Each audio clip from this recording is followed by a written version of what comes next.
This is Ed with AtticFoil.com, and this is FAQ Friday, where I answer common questions about AtticFoil radiant barrier. Now, here's a common question we get. People say, hey, if I install the AtticFoil radiant barrier on top of my insulation in the attic, can I come back later and add more insulation on top of the foil? And the answer is absolutely not. You do not want to do this. AtticFoil is perforated, so it'll allow moisture in its vapor form to pass through.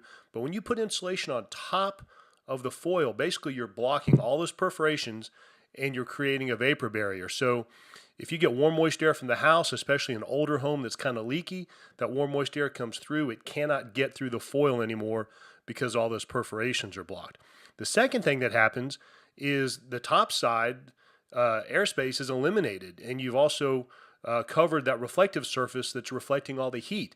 And that's really what you want, to reflect that heat in the summer. So you definitely do not want to put insulation on top of the foil.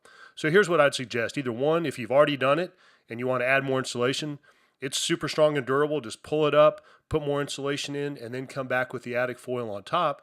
Or two, if you're kind of doing a project, I would go ahead and add more insulation now and then add the insulation or then add the radiant barrier on top. And a little trick you can do is when you blow the insulation in, leave a couple of paths, kind of like a little snow path through the attic. That way you can go in and push out the foil on top.